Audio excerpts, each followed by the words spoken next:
বড়বাবুর এককালে বাস করত 300 বছর আগে। আর যে জায়গায় আজকে বাঙালির একটা ছেলে কি মেয়েকে আসতে বললে তারা লোকেশন, ডাইরেকশন আরো অনেকগুলো সমস্ত চাইতে থাকে, তারপরেও বলে হারিয়ে গিয়েছিলাম, 3 ঘন্টা বাদে এসে পৌঁছেছি থামতে থামতে। সেই পাথুরে ঘাটায় ইচ্ছে করে এটা করার খুব প্রয়োজন ছিল, কারণ আজ থেকে আর 100 বছর বাদে এই জায়গাটা বাঙালি থাকবে না। সমস্ত শ্রেষ্ঠ বাঙালিরা যে আজকে এখানে এসেছেন এটা কিছুটা উদ্দেশ্য প্রণোদিত। এই বাঙালিকে বাঙালি ধরে রাখাটাই এই মুহূর্তে সব থেকে বড় চ্যালেঞ্জ। আজ থেকে 3 বছর আগে আমি বলেছিলাম যে একটা গুড স্টার্টিং পয়েন্ট হলো যদি বাঙালির প্রত্যেকটা বিখ্যাত বংশকে, অর্থাৎ যে যে বংশের কথা আমাদের পড়া উচিত ছিল অথচ আমাদের সিলেবাস আর কারিকুলাম থেকে সরিয়ে দিয়েছে, সেখানে সাবর্ণ রায়চৌধুরীর নাম নেই, সেখানে শোভাবাজার রাজবাড়ির সম্বন্ধে কিছু ডিটেলস দেওয়া নেই, কোথায় উত্তরপাড়া রাজবাড়ি কেউ কিচ্ছু জানে না। অবাক কাণ্ড, কারণ সমস্ত কিছু সমস্ত জায়গা থেকে সন্তর্পণে ঘটিয়ে দেওয়া হয়েছে যাতে বাঙালি তার নিজের ঐতিহ্যের কথা কিচ্ছু না জানে। শোভাবাজার রাজবাড়ির বড় রাজা সৌমিত নারায়ণ দেব তিনি রাস্তায় আছেন, তার বাড়িতে নিজের অনুষ্ঠান, সেইটা ফেলে তিনি বলেছেন আমি এটা এসে বসবো, ডক্টর মুখার্জি 7টা অবধি আমায় সময় দিন, তার আগে আমি এসে ঢুকে যাবো। সেটা গেল শোভাবাজার রাজবাড়ি। তারপর আর কি দেখুন, উত্তরপাড়া রাজবাড়ি দেবাশিস বাবু বসে আছেন, যাদের 17টা প্যালেস এবং 17টাই তারা স্কুল বা কলেজ করে সরকারকে দান করে দিয়েছেন। কি অসাধারণ তার ইতিহাস। ওই আর শ্রী রামকৃষ্ণদেব এসেছেন। শ্রী রামকৃষ্ণদেব হরপ্রসাদ বন্দ্যোপাধ্যায় যিনি ধ্রুপদের একজন অতুলনীয় ফিগার, মানে উচ্চাঙ্গ সঙ্গীতের এবং বিরাট বড় বহু ভাষাবিদ, তাকে হর হর বলে জড়িয়ে ধরেছিলেন তার গান শুনে। তখন থেকে এই বাড়ির নাম হরকুটির। রায় বন্দ্যোপাধ্যায় পরিবারের এই ঐতিহ্যমণ্ডিত বাড়ি, এটা আসলে একটা পীঠের মতন, একটা ভক্তি পীঠের মতন, কারণ বাঙালি রামও তিনি, কৃষ্ণও তিনি রামকৃষ্ণ। সেই শ্রীরামকৃষ্ণ, সেই মামাখ্যাপা, সেই কৈলাস গোস্বামী তিনজনেরই পায়ের ধুলো পড়েছিল এই হরকুটিরে। আপনারা সেই অসাধারণ জায়গায় বসে আছেন। বাড়িটি 300 বছরের পুরনো, পুজোটি প্রায় 350 বছরের পুরনো। সেই সাবর্ণ রায়চৌধুরী পরিবার তাদের ইচ্ছে করে তাই প্রথমে ডাকলাম।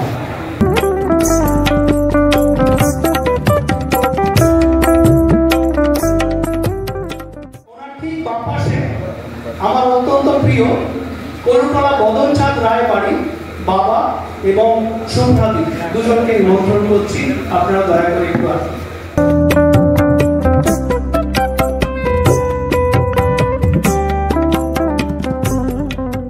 এবার যে বাড়ি থেকে শ্রী শক্তিনাথ মুখোপাধ্যায়ের মতন লিগাল প্রফেশনের গডফাদার, মানে সব থেকে সম্মানিত যে ব্যক্তিরা তার মধ্যে একজন যিনি এখনো বেঁচে আছেন, সেই পরিবারের উত্তরপাড়া রাজবাড়ি, সেখান থেকে আমি ডাকছি দেবাশিস দা আসুন, সঙ্গে যে কোনো একজন, আপনি যাকে চাইবেন আসুন। বাড়ির কোনো মহিলা সদস্য হলে ভালো হয়।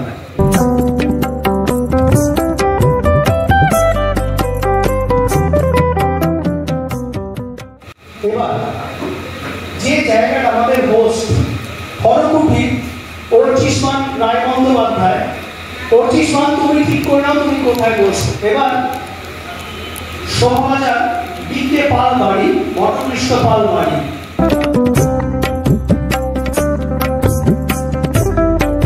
এবার 450 বছরের মহিষমন্দির পূজারী পাটবাজার হালদার বাড়ি, তার প্রধান সেবাই এখন মার ভাই, মা বলেন বাড়ির সবচেয়ে বড় যে বেঁচে আছেন শ্রীমতী রীনা হালদার, এখন রীনা মুখার্জি, তো বাড়ির বড় মেয়ে। সেই বিখ্যাত রামগোপাল সাহা পরিবার, এই যে বাড়ি শোভাবাজার বটকৃষ্ণপালের বাড়ি, একদম বাড়ি বিকেপাল ফ্যামিলি। আমি বাবাকে দুটো জিনিস জিজ্ঞেস করছি। এক, পূর্বতন মানুষদের, অর্থাৎ আগে যারা ছিলেন এই বংশে, তারা একই সাথে ওষুধের ফার্মেসি ব্যবসা করেছেন আর স্বাধীনতা সংগ্রামে দারুণভাবে অংশগ্রহণ করেছেন।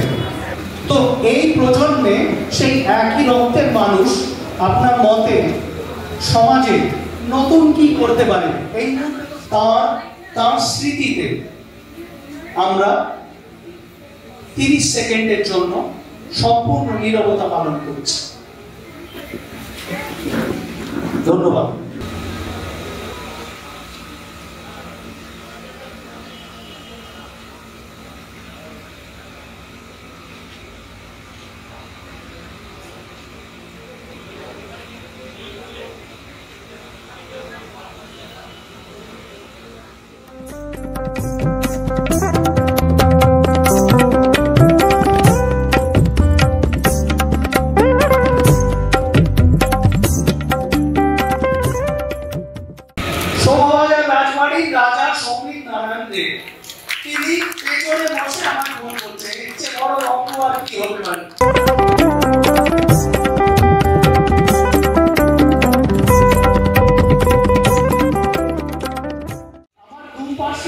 দুটো অসাধারণ মানুষ আর দুটো বংশ যাদের কাছে কলকাতার অনেক অনেক কিছু উই ও আ লট। আমার বাঁ পাশে বরিশার সাবর্ণ রায়চৌধুরীদের বংশধর, এই সেই মানুষ দেবর্ষী রায়চৌধুরী যার হয়ে মামলা লড়েছিলেন অজিত পাঁজা, যারা দেখিয়েছিল তথ্য প্রমাণ দিয়ে যে কলকাতা শহরে কোনো জন্মদিন নেই। 1690 সাল 34শে আগস্ট জন্মদিন ওটা একটা মিথ। কলকাতা সপ্তাহ আগেও ছিল, জনপদ আগেও ছিল। আর আমার ডান দিকে এমন একটা ঐতিহ্যশালী ঐতিহ্যমণ্ডিত পরিবার, তারা এই যে লর্ড ক্লাইভ, পলাশীর যুদ্ধ সব হয়ে গেল, অনেক কিছু ভাঙলো, অনেক কিছু গড়লো, ইতিহাস অনেক কিছু এমন ভাবে বদলে গেল যা কিছু মানুষের পছন্দ আর কিছু মানুষের অপছন্দ। আমি সেই দ্বন্দ্বের মধ্যে কোনোদিনই ঢুকিনি। আমি শুধু বলেছি যে বাঙালির ইতিহাস সামনের দিকে এগিয়ে যাবে, ঠিক কিনা রাজাবাবু? এবারে শোভাবাজার রাজবাড়ি তৈরি হলো। অন্য অনেক বাড়িতে যেখানে পারিবারিক দুর্গা পুজো হয়ে থেকে গিয়েছিল, দুর্গা পুজোটা রাজা নবকৃষ্ণদেব ঠিক করলেন এটা শুধু দুর্গা পুজো থাকবে না, এটা দুর্গা উৎসব অর্থাৎ দুর্গোৎসবে পরিণত হবে। বরিশার সাবর্ণ রায়চৌধুরী বাড়ি সবচেয়ে পুরনো দুর্গা পুজো, সেই সাবর্ণ রায়চৌধুরীদের আটচালা, কলকাতার জন্মদিন নিয়ে সেই বিখ্যাত কেস। এবং সবচেয়ে মজা যেটা লাগে সেটা হলো যখন আমি ওদেরই মাধ্যমে প্রথম সেই দলিলটার ছবি পেয়েছিলাম ব্রিটিশ মিউজিয়ামে রক্ষিত, যাতে কলকাতা শহর সো কল্ড কিনছে কলকাতার জনক জগচার্ণক, অথচ তাতে চার্ণকের সই নেই, রয়েছে তার জামাতা চার্লস আয়ারের সই। দেবর্ষী সঠিক ইতিহাস আর ইতিহাস দুটো তফাৎ কি, এবং মানুষকে সঠিক ইতিহাস জানাতে সাবর্ণ রায়চৌধুরী, বরিশাল সাবর্ণ রায়চৌধুরীদের বাড়ি সামনে ঠিক কি কি পদক্ষেপ গ্রহণ করছে। শুভ সন্ধ্যা। আজকে এমন একটা পবিত্র স্থানেতে আমরা যে সকলে মিলিত হতে পেরেছি, একত্র বনেদি বাড়ির পরিবার এবং আপনাদের মতো বিশিষ্ট মানুষজনেরা আমরা এক জায়গাতে আড্ডা দিচ্ছি, বনেদি বাড়ির আড্ডা, বা এটা আমি বলতে পারি বাঙালির আড্ডা। পার্থসারথীর সঙ্গে বা হালদার বাড়ির বড় কন্যা এখানে রয়েছে, এই যে আমরা বনেদি বাড়ির এখানে বসেছি, তার মধ্যে দুটো বাড়ির সঙ্গে আমার সাবর্ণ রায়চৌধুরী পরিবারের বা আমার বলতে পারি একটা বিশেষ যোগ, সেটা হচ্ছে সাবর্ণ রায়চৌধুরী পরিবারের সঙ্গে উত্তরপাড়া মুখার্জি পরিবার, একদম মুখার্জি পরিবার, চ্যাটার্জি পরিবার, এই যে উত্তরপাড়া রত্নেশ্বর রায়চৌধুরী এবং তাদের সঙ্গে সাবর্ণ রায়চৌধুরী পরিবারের কি আত্মীয়তা সেটা আপনারা অনেকেই জানেন। আর আমার মামার বাড়ির সূত্রে হচ্ছে হালদার পরিবার। তো এই যে বনেদি বাড়ির একটা একটা পরিবার আমরা যদি একটু ঘাঁটি, আমরা দেখবো এই যে এতগুলো বনেদি বাড়ির মানুষজন আমরা এক জায়গায় বসেছি। এই যে কলকাতা, আমরা কলকাতা সাধারণভাবে যে কোনো বই, যে কোনো মিডিয়া, যে কোনো ম্যাগাজিন পড়লে আমাদের কাছে উঠে আসে ব্রিটিশ কলকাতা। ব্রিটিশরা এসে কলকাতাকে সভ্য করেছে, কলকাতাকে তৈরি করেছে। এই ঘটনাটা যে কত বড় একটা মিথ্যা, গত 1757 সাল থেকে এই জিনিসটা আমাদের উপর চাপিয়ে দেওয়া হয়েছিল, আমাদের পড়ানো হয়েছিল, শেখানো হয়েছিল যে কলকাতা প্রতিষ্ঠাতা ঝোপচান্ড, কলকাতা মানে ব্রিটিশ কলকাতা। এইটা সর্বৈব একটা মিথ্যা জিনিস। কলকাতা, এবং কিছু কিছু লেখকরা লিখেছেন যে 400 বছর আগে বা 350 বছর আগে কলকাতা নাকি এদো জলাভূমি ছিল। কলকাতার 3টে জায়গায় আর্কিওলজিক্যাল সার্ভে অফ ইন্ডিয়া খনন কার্য চালিয়েছে। একটা হচ্ছে চন্দ্রকেতুগড়, একটা হচ্ছে দমদমের লাইট হাউস, যেটা একসময় আমাদের কাছারি বাড়ি ছিল, এবং heart of Calcutta Bethune college. সেইখানেতে 7টা স্তর পাওয়া গেছে এবং সেই স্তর থেকে 3টে কঙ্কাল পাওয়া গেছে এবং অসংখ্য সিলস পাওয়া গেছে, যে সিলস গুলো হচ্ছে সুঙ্গা পিরিয়ডে। অর্থাৎ সুঙ্গা পিরিয়ড কোন সময়? পুষ্যমিত্র সুঙ্গা, যিনি অশোকের নামে বৃহদ্রথকে হত্যা করে প্রথম ব্রাহ্মণ ডাইনাস্টি করেছিলেন ভারতবর্ষে। সুঙ্গা পিরিয়ড কোথায়? আজ থেকে প্রায় 2300 বছর আগে। 1596 আবুল ফজলের আইনে আকবরী কলকাতা থেকে কত রেভিনিউ আকবরের ট্রেজারিতে জমা করছে তা পূর্ণাঙ্গ হিসেব করেছে। যে জায়গায় একটা সুসজ্জিত সুসংগঠিত সমাজ ব্যবস্থা না থাকবে সেখান থেকে রেভিনিউ কিসের? এবং সেটা অল্প রেভিনিউ নয়, বিশাল আকারের রেভিনিউ। তার মানে সেই সময় ব্যবসা বাণিজ্য কৃষি সবকিছু ছিল 1596 খ্রিস্টাব্দে। এরপর 1608 সালে জাহাঙ্গীরের কাছ থেকে লক্ষ্মীকান্ত গঙ্গোপাধ্যায় আটখানি পরগনার নিষ্কর জায়গির পাচ্ছেন, হালিশহর থেকে ডায়মন্ড হারবার, 24 পরগনার 8টা পরগনা, এবং তার সঙ্গে রায়চৌধুরী উপাধি পাচ্ছেন। সেই থেকে আমাদের পরিবার হলো সাবর্ণ রায়চৌধুরী পরিবার। না, সাবর্ণ রায়চৌধুরী কোনো মানুষ, অনেকের মধ্যে একটা মিসকনসেপশন রয়েছে সাবর্ণ রায়চৌধুরী হয়তো মানুষ, সেটা একদমই নয়। সাবর্ণ হচ্ছে রায়চৌধুরী পরিবারকে সাবর্ণ রায়চৌধুরী পরিবার বলে।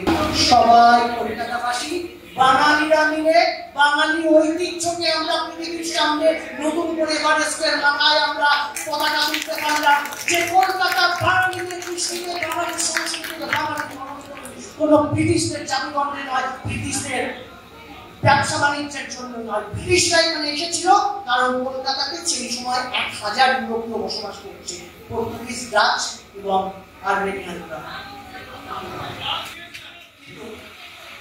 বলছে উৎসব হবে না, আর আরেকদিকে শোভাবাজার বাড়ি এই উৎসব ব্যাপারটা প্রবক্তা বাংলায়। আমি যতটা দেখেছি, যতটা বুঝেছি ইতিহাস, আমি এই নিয়ে চর্চা করি, আপনি তো জানেন। ওই উৎসব যেটা রাজা নবকৃষ্ণদেব করেছিলেন, আর আজকে এই উৎসব যেটা আমরা বলছি, খানিকটা হলেও বিরত থাকা উচিত। এই দুটো উৎসবের পার্থক্য কোথায়? আপনার চেয়ে ভালো মানুষ কেউ হবে না এটা বলার। You are at a position to speak about this. এটা গেল এক। আর দুই, শোভাবাজার বাড়ির কি সেই রীতিনীতি, কোন সেই ট্র্যাডিশন যেগুলো আপনার মনে হয় এত মানুষকে, হাজার নয় লক্ষ লক্ষ মানুষকে প্রাণ ধরে আকৃষ্ট করে, যে তারা কোথাও যাক না যাক একবার অন্তত ওইখানে গিয়ে দাঁড়ায়। আমি হচ্ছে আমাদের বংশে এখন হিন্দুদের কোনো শুভ কাজ বা অশুভ কাজ যাই হোক 4 পুরুষের নামের দরকার হয়। আমি কিন্তু আমার 33 পুরুষের নাম। এই কর্ণ সম্বন্ধে যখন আমরা আসি, বাংলায় যখন রাজত্ব চলছে সেই বংশে, সেই বংশের রাজারা তখন আমাদের যারা ছিলেন সেই সময় তাদেরকে বলেন যে আপনারা বঙ্গদেশে চারিদিকে ভাগ হয়ে যান এবং শিক্ষাদান করুন। তো 1757 সালে যখন দুর্গাপুজো করবেন বলে মহারাজ নবকৃষ্ণ ঠিক করেন, তখন তিনি মহারাজা হননি, তখন তিনি শুধু নবকৃষ্ণ, রাজা উপাধিও পাননি। সেই বছর অবিভক্ত বঙ্গে দুটো পুজো শুরু হয়েছে। রাজামশাইয়ের পাশে আবার একটা বর্ণাঢ্য বাড়ি অনেক ধরে উনি বসে রয়েছেন, এবং কিরাম বাড়ি জানো, মানে যে বাড়ি একের পর এক মহাপুরুষ তৈরি করে গেছে, অবাক কাণ্ড। যখন কলকাতার বাইরে প্রথম ইলেকট্রিসিটি এলো, রাস্তা, স্ট্রিট লাইটস, জানো কোথায় প্রথম আলো লেগেছিল? উত্তরপাড়ায়। জানো, লেখাপড়া করবে সাধারণ মানুষ বা পড়াশোনা করবে, বই পড়বে, প্রথম পাবলিক লাইব্রেরি কোথায় তৈরি হয়েছিল? আবার উত্তর হলো সেই উত্তরপাড়ায়। উত্তরপাড়া বাঙালির সংস্কৃতির একটা সর্বশ্রেষ্ঠ পীঠস্থান। এক জয়কৃষ্ণ মুখার্জি, তিনি এশিয়ার, শুধু বাংলার নয়, ভারতের নয়, এশিয়ার প্রথম পাবলিক লাইব্রেরি তৈরি করলেন। সেই একই পরিবারে তৈরি হলো শক্তিনাথ মুখোপাধ্যায়ের মতন, ওনাকে আইনজীবী বলা খুব ছোট কথা হলো, উনি হলেন আইনের একদম শ্রেষ্ঠ নক্ষত্র, যিনি এখনো বেঁচে আছেন। তাই আমরা মানে পায়ের কাছে এসে তার ভারতের যারা আইনের নক্ষত্র তারা এসে বসেন। ওই একই বাড়ি লতায় পাতায় আত্মীয় হলেন মা শারদা। ভাবতে পারা যায়? অন্য শারদা না, মা শারদা। একটা বংশ যারা একের পর এক ভারতকে এইরকম অসাধারণ লোক দিয়েছে, যাদের কাছে 17টা প্যালেস ছিল। এখন যখন শ্রেষ্ঠ বনেদি বাড়ির পুজো শারদ সম্মান চালু করলাম আমি 3 বছর আগে, আপনি জানেন উত্তরপাড়া মুখার্জি বাড়ি, মুখার্জি রাজবাড়ি, শোভাবাজার রাজবাড়ি, বদনচাঁদ রায়বাড়ি, বেহালা সাবর্ণ রয়চৌধুরীর বাড়ি, বিকেপাল বাড়ি, এগুলো অলরেডি আমার আগের 3 বছরে হল অফ ফেমে কোনো না কোনো বছরে পেয়ে গেছে। একের পর এক অসাধারণ মানুষ শুধু নয়, তারা 17টা প্যালেস ছিল তাদের। সেই 17টা প্যালেসই তারা দিয়ে দিলেন। এখন তাদের দুর্গা পুজোটা হয় বোধহয় একটা শিবের মন্দিরে বা মণ্ডপে। কি অসাধারণ একটা বাড়ি, যারা সমাজকে চিরকালের জন্য বদলে দিয়ে গেছেন। উত্তরপাড়া রাজবাড়ি বা উত্তরপাড়ার মুখার্জি রাজবাড়ি। আপনারা 17টা প্যালেস এরম দান করে দিয়েছেন সমাজের জন্য, আপনার দুঃখ হয় না আনন্দ হয়? যে পার্থবাবু এবং আগত সকলকে আমার শুভ শারদীয়ার প্রীতি ও শুভেচ্ছা জানাচ্ছি। আমাদের উত্তরপাড়া জমিদার বাড়ি এবং রাজবাড়ি থেকে আজকে অনেকে এসেছেন। শ্রী আলোক কুমার মুখোপাধ্যায়, শ্রী শুভব্রত মুখোপাধ্যায়, শ্রী সৌমিত্র মুখোপাধ্যায়, শ্রী সঞ্জয় মুখোপাধ্যায়, শ্রী সৌমিত মুখোপাধ্যায়, শ্রীমতী ঝুলন মুখোপাধ্যায় এবং শ্রী অরিত্র মুখোপাধ্যায়। আমি এই কথাটা আমার আগের বক্তা দেবশ্রীবাবু যে কথাটা বললেন, আমি সেই নিয়ে একটু শুরু করে তারপরে পার্থবাবুর প্রশ্নের উত্তরে আসছি। যে উনি যথার্থই বলেছেন দেবশ্রীবাবু, যে আমার প্রপিতামহের পিতামহীর মাতামহের প্রপিতামহ ছিলেন লক্ষ্মীকান্ত রায়চৌধুরী বা সাবর্ণ রায়চৌধুরী, অর্থাৎ আমি Sabarna Roychowdhury. At the same time, আমি প্রবাদপ্রতিম জমিদার ও সমাজ সংস্কারক বাবু জয়কৃষ্ণ মুখোপাধ্যায় ষষ্ঠ উত্তরসূরি।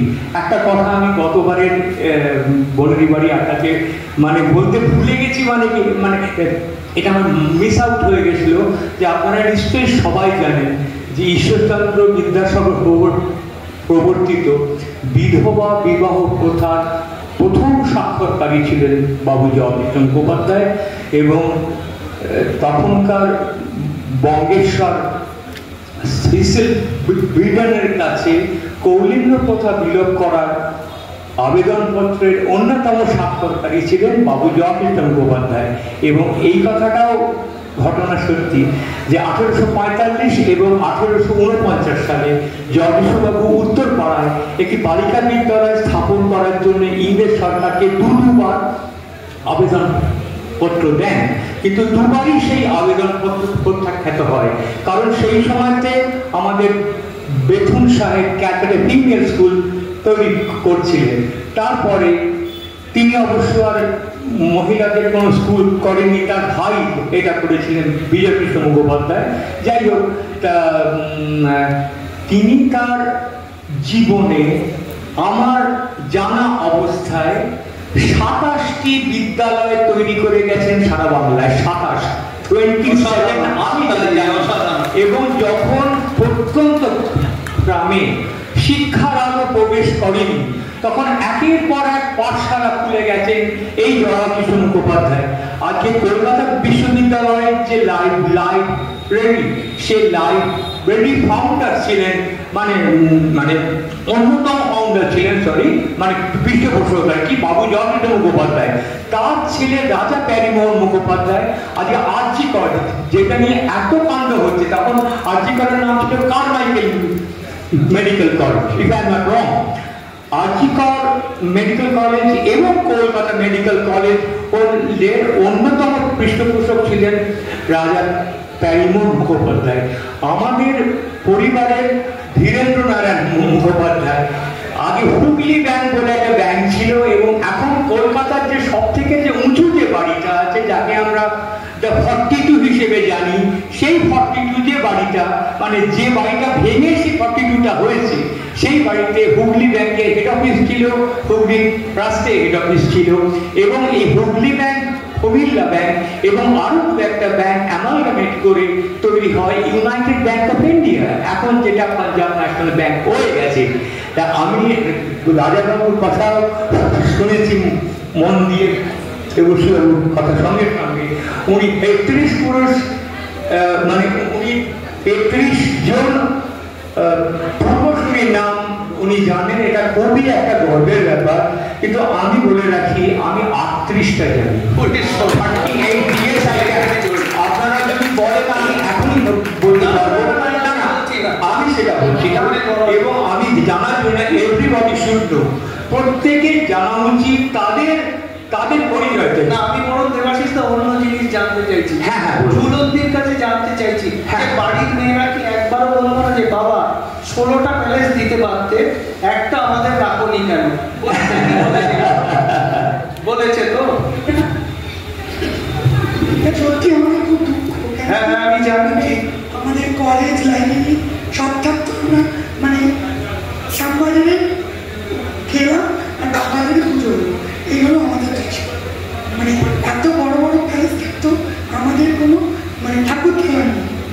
তো এটা দেবশ্রীটা ভালো বলতে পারত যে প্রত্যেকটা বাড়িতে একটা করে ঠাকুর তোলা ছিল, কিন্তু সেই বাড়িগুলো কোনোটাই এখন আমাদের।